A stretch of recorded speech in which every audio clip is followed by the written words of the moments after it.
When is the best time to visit Hawaii? To some degree it depends on your preferences, but factors to consider include the weather, cost, ocean conditions, availability of seasonal activities, crowds, and which island you are visiting.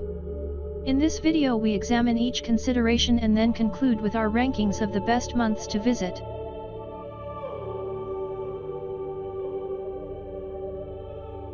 Hawaii has one of the most pleasant climates in the world. Average temperatures at sea level only fluctuate by about 6 degrees between summer and winter. For example, Honolulu averages 72 degrees in February and 78 degrees in August, with daytime highs about 10 degrees more. The temperature rarely reaches 90. The ocean temperature varies between 74 in winter to 81 in the summer.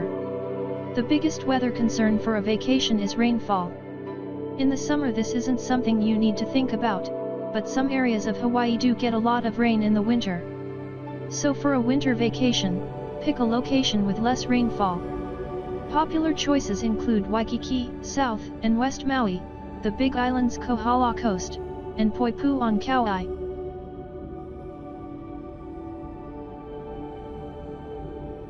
Hawaii has a few activities which are seasonal, whale watching being the most popular. Whale watching starts in November and lasts through April.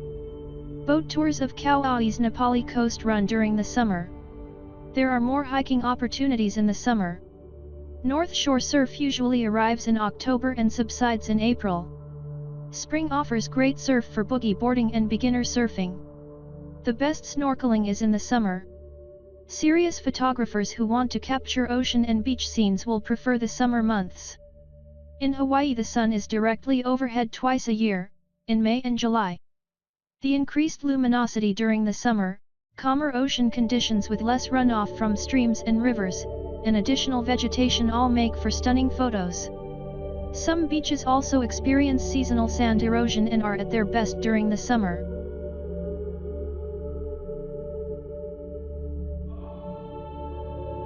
The character of the ocean changes dramatically in the winter as faraway storms in the northern hemisphere generate powerful waves that eventually hit Hawaii's north-facing coasts. This is an exciting time for surfers, but the waves also make most North Shore beaches too rough for swimming during big swells. The surf can also wrap around the coast and affect west and east-facing beaches. Kauai's North Shore boasts miles of beaches, but many are exposed.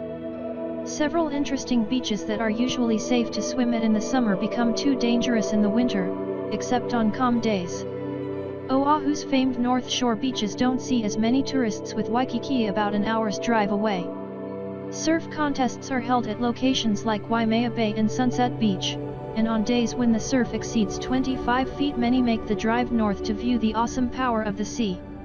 Perhaps half a dozen of these huge swells hit Hawaiian shores every winter. Maui's most popular tourist beaches are located on its western shores. This is one of the reasons Maui is such a popular winter destination. Western coasts are drier and less prone to winter surf. Molokai and Lanai also act as barriers.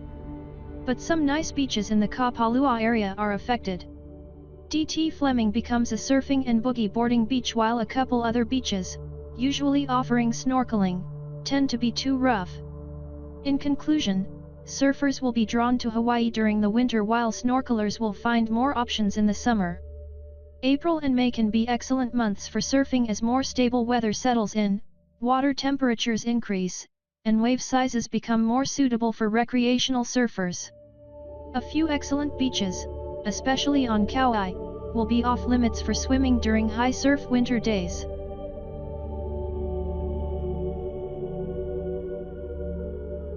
Most people wouldn't consider Hawaii crowded, particularly compared to many popular destinations.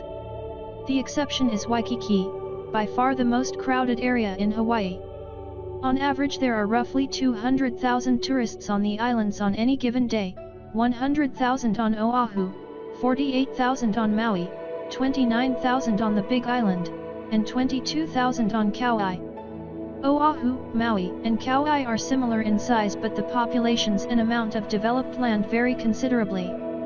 Oahu has a population of nearly 1 million while Kauai's is 64,000. The population density is about 1600 per square mile on Oahu versus 100 on Kauai. There are areas of Kauai, like Wailua and Kapa, which suffer from congestion, but Kauai is a clear choice for those wanting more solitude. From December 22 to January 1, almost all hotels are at 100% occupancy and the congestion will be noticeable at all the popular resort areas. The best region to visit for a quieter holiday during this period is Kauai's North Shore. The following chart shows the average number of tourists in Hawaii on any given day. The numbers are based on visitor data from 1990-2012, so they are lower than today's averages, but they still give you an idea of how each month compares to the next. For example, July is 29% busier than September.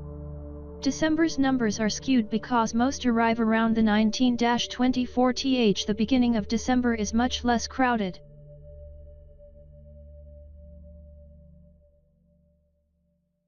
The least expensive months to visit Hawaii are April, May, September, October, November, and the first 2 weeks of December. The most expensive times to visit are as follows. Peak season, December 22 to January 3. High season, January, February, March.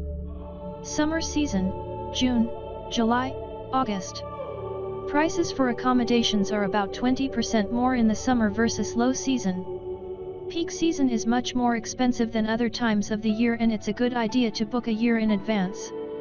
We've never seen discounts during peak season. Car rental rates can skyrocket, especially on last-minute bookings. Depressed by the gloom of winter, many find themselves trying to plan a last-minute trip during the winter. But accommodations for this time period book well in advance, so it's a good idea to book as early as possible. Occupancy rates for hotels and rentals are often over 90% for February. Timeshare rentals offer another option for those looking for a last-minute rental. Hawaii timeshare rentals are essentially the same as vacation rentals in that they provide spacious accommodations and an array of amenities, however they are located within resorts. This means you will be getting the perks of a condo rental with the advantages of resort services.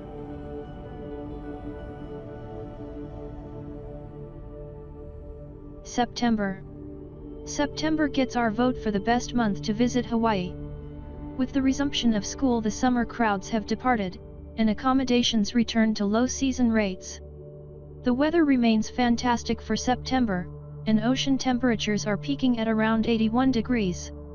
There is some surf on southern shores while the north remains flat, unless an early swell rolls in at the end of the month.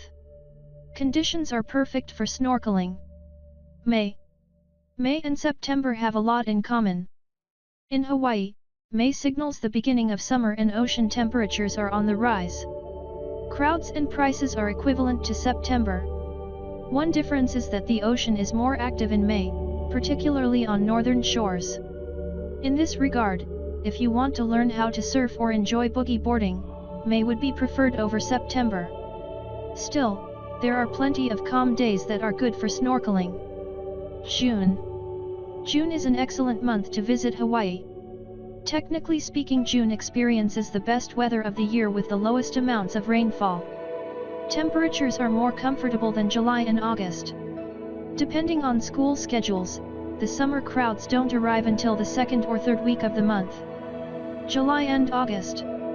The summer is also a wonderful time to visit Hawaii, especially if you love the ocean. Surfs up on the South Shore and many uncrowded beaches that were too rough during the winter are open for swimming and snorkeling. This is a busier time of year, but outside of Waikiki you likely won't mind. April. Despite how warm Hawaii is all year, as April rolls around one can feel that winter has ended. There's a noted difference in air temperatures in the evening compared to March. The sun is brighter, the zenith is in both May and July, flowers are blossoming, and the humpback whales are slowly starting to depart. The ocean is still on the cool side, but there's a lot of fun to be had snorkeling, surfing, boogie boarding and swimming. October. October is a transition month. The first winter swells will likely roll in by the middle of the month, perhaps accompanied by some rain. Still, October is an excellent month to visit Hawaii. The ocean is warm, there's plenty of sunshine to go around, crowds are minimal and low season prices are in effect. December. By December the humpback whales have arrived in Hawaii. If you want a winter vacation in Hawaii, the beginning of December is the best time to visit. Prices are low and the crowds don't arrive until the holidays. January. January and February are very similar in Hawaii. On the one hand, the ocean is a couple degrees warmer in January and it's slightly less busy, except New Year's week. And we've observed better prices on airfare in January versus February. But January usually has more rainfall. February. A nice aspect of Hawaii's winter climate is a decrease in trade winds, and on some days they reverse or completely stop, a rarity during the summer. This can make for great beach conditions. For experienced surfers, February would likely be the preferred month. November. November and March are the two wettest months in Hawaii. That's not to say you won't get good weather. The key to vacationing during these 2 months is to stay for at least 2 weeks, thereby increasing your odds of getting average weather, which should include plenty of sunny days. If you visit for 1 week, you could get a week of mostly sun, or if you're unlucky, a week of mostly rain. Alternatively, stay in an area that has a dry climate. March. Although March is slightly warmer than February, in the last decade several big storms have rolled around in March. It's still a very popular time to visit and certainly worthwhile if March is your only option. Bear in mind that tropical weather is unpredictable and varied. So it's hard to claim that March's weather is really much worse than the rest of winter. Big changes are possible from year to year. Also, looking at our weather guide, you'll notice areas that receive very little rainfall even in November and March.